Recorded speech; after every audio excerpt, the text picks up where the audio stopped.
Hey Canucks fans, welcome to the Line Change. Now before we dive into our topic today, I want to give a quick shout out and thank you to my sponsor, Gassy Jack Art, maker of this amazing artwork you see here on display. And you guys can check them out yourselves at gassjackart.com. You guys can also check him out on Instagram at GassJackArt. I have a link to his website in the description down below. Now on to our topic of discussion. We're going to be going over an article from our friends over at Canucks Army, and this is a pretty big one. Now, it's going to get a lot of people talking. Now, for those of you that may have missed my Bible Big Names video, go ahead and check that out. I really enjoyed doing that video. It's this one right here, and in that video, we talked about Evgeny Malkin possibly being a trade target for the Canucks come the deadline, perhaps as a rental.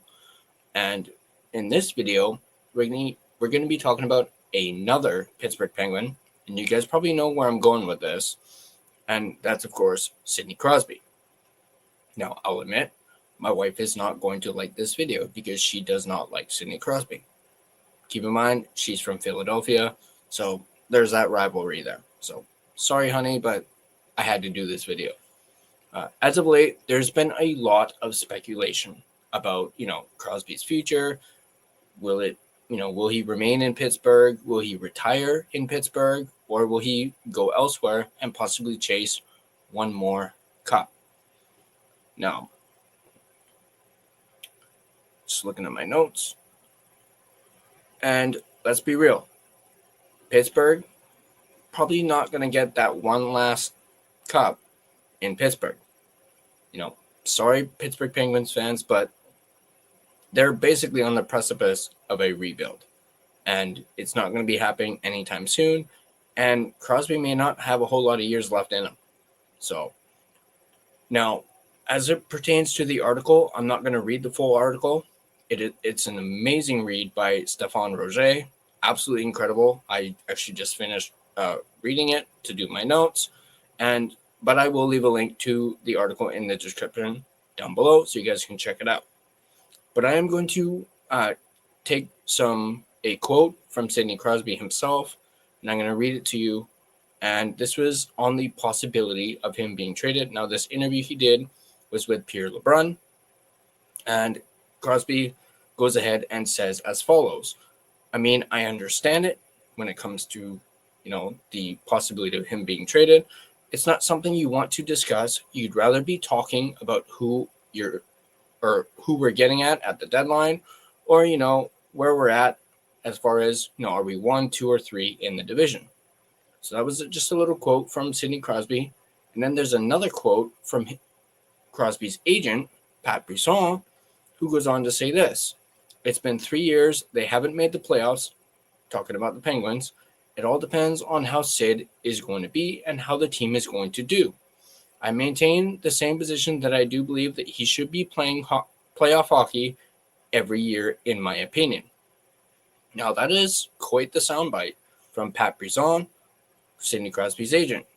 Now, when it pertains to a trade, any trade, and this is something that both Elliot Friedman and I forget who else, Nick Kyprios, they both agreed on that any trade, any Sidney Crosby trade would happen after the Olympics.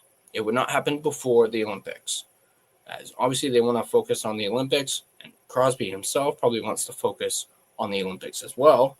So it's probably going to happen after the Olympics, either just prior to or at the deadline. Now, as it pertains to the Vancouver Canucks, obviously the Canucks returning to contention is far more likely than the Penguins doing it, at least anytime soon. At least if you're a Vancouver Canucks fan, obviously you're going to say that. But realistically, too, Canucks probably have a better chance than the Penguins do. Again, sorry, Penguins fans. Therefore, the Canucks would need to be having a very good start, obviously, to the 25-26 season for this to even be, possible, or for this chatter to even begin on acquiring Crosby. Think 2023-24. That kind of start is what we're talking about, and that's the bare minimum. of a trade even being possible. Let's not forget, there's the established relationship between Jim Rutherford, Patrick Allvin, and Sidney Crosby. Obviously, Rutherford was Crosby's GM from 2015 through 2021. They won back-to-back cups together, and you would have to imagine there's some mutual trust there between the two. And that if Rutherford tells Crosby he can compete in Vancouver, Crosby might believe him. Now, I'm going to add a little something. Now, obviously, if the Canucks still had Rick Tocchet, possibly that could help too, but Tocchet ain't here anymore. So throw that out the window.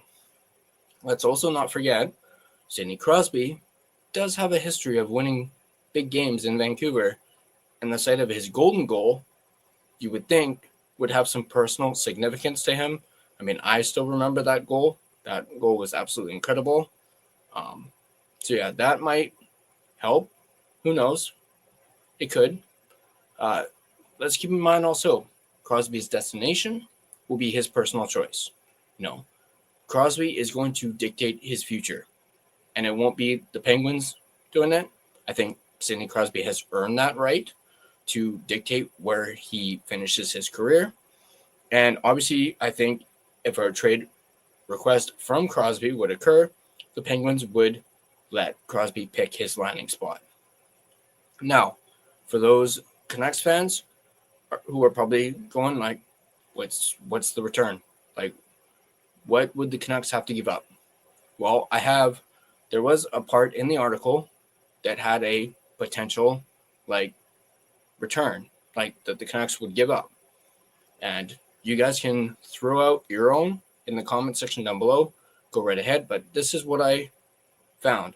It would be obviously multiple first-round picks, obviously, a blue-chip prospect, or maybe even two, and a young NHLer. Now you're probably wondering, who? Who? Well, I have an example that was brought up by Stefan Roger. Once again, let me know in the comment section down below what you guys think about this, and would you guys do this trade if you were the Vancouver Canucks?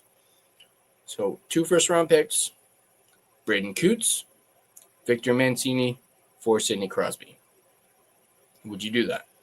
I mean, I would be okay with that. Sure, you're giving up 2 first-round picks, but you're also getting 2 years of Sidney Crosby. Because remember, he has 2 years left on his $8.7 million deal, and you'd be getting him for 2 years, which is kind of aligns with the Quinn Hughes window. I'm just saying.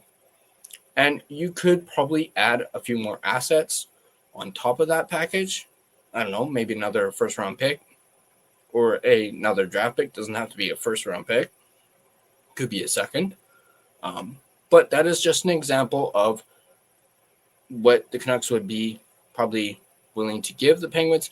Now, obviously, it's no guarantee that the Penguins would even accept it unless Sidney Crosby was like, I want to go to Vancouver. I want to play under Jim one more time. I want to play under Patrick Allvin one more time. I want to play with Quinn Hughes. I want to play with Elias Pettersson. And I guess throw in Thatcher Demko too. I want to play with Thatcher Demko. That would be the way that Crosby would come to Vancouver, is if he himself facilitated the trade and basically went to the Penguins and said, I want to go there. And the Penguins would not say no to Sidney Crosby. So there you go. There you have it. Is it possible? Potentially. I mean, guys, remember, Wayne Gretzky got traded. If Wayne Gretzky can get traded, Sidney Crosby can get traded. So once again, let me know in the comment section down below what you guys think. And as always, if you guys like this video, be sure to hit that like button. And if you want to stay up to date on all your Vancouver Canucks content, be sure to smash that subscribe button and turn on your notifications so you don't miss a single video. Check us out on social media. As you can see there, those are our social media pages. Feel free to give us a follow on all of them. And if you prefer an audio version of this podcast, you can find us on both Spotify and Apple Podcasts. On Spotify, once again, feel free to give us a follow, as well as rate and review us. It is, of course, greatly appreciated and really helps out the podcast. But that's going to do it for this video. As always, let's go Canucks, and I'll see you guys in the next video.